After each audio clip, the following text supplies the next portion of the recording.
Now, this story, Auditor-General Tsakani Maluleke has tabled the 2021-2022 consolidated report on national and provincial expenditure.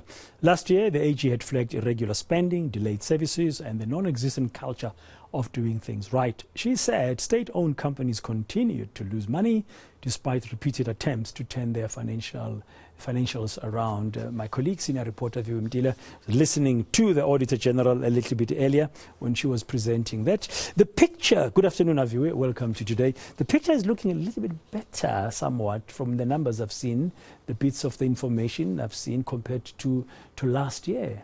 Well, certainly so, Bradan. Auditor-General Tsakani Maluleke painting a brighter picture, if we can put it in that essence, saying that there's a continued trend of improvement when you look at our national departments, provincial, as well as the SOEs. She mentioned some 128 clean audits this year, which amounts to about 30% of the audit base. But she was quick then to also put it into context, saying that that only amounts to 6% of the expenditure base. She also mentioned some improvements when you look at the provinces, Eastern Cape having its highest amount of clean audits in its history, Western Cape continuing to lead in the clean audits, but it's what these clean audits are amounting to on the ground that's a worry. She mentions that these big departments with the big budgets aren't amounting to service delivery. When you look at your human settlements department, your health department, your transport, your public works, only 6% of those big departments had clean audits. In fact, let's take a listen to the earlier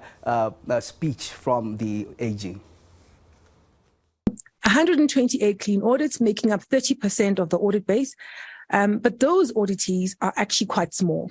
They are the ones who together deal with 6% of the expenditure budget applicable for this sphere of government. Importantly, though, I think another mark of progress is that 69 of those 128 are auditees that have maintained clean audits over multiple years. Unqualified audits make up 44% of the audit base.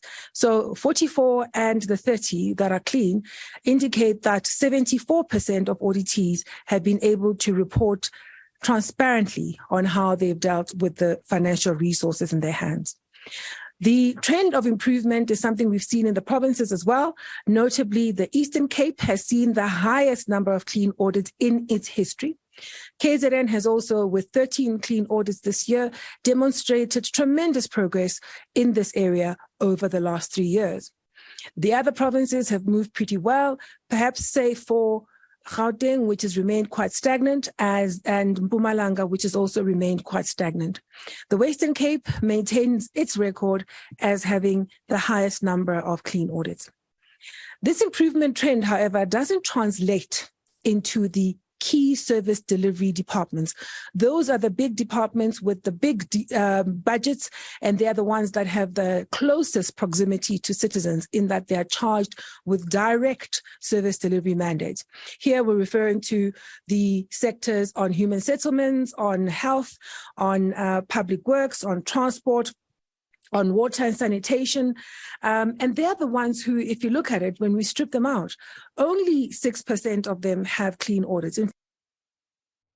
Yeah, irregular expenditure and sometimes wasteful expenditure is always highlighted by the AG. What is the picture regarding the different levels, spheres of government, and of course state-owned enterprises? What came out of you? Well, on paper, Bradan, it would look like a huge improvement from the 167 billion rand spent irregularly last year to the 51 billion rand that was mentioned. But she was quick to caution that we shouldn't take this at face value. A lot of these departments did not submit, for example, accurate data on their irregular expenditure. Also mentioning, for example, SOEs like Transnet, which didn't submit data at all when it came to regular expenditure, given that they were exempt by National Treasury. So she was quick to caution that this is not the correct amount.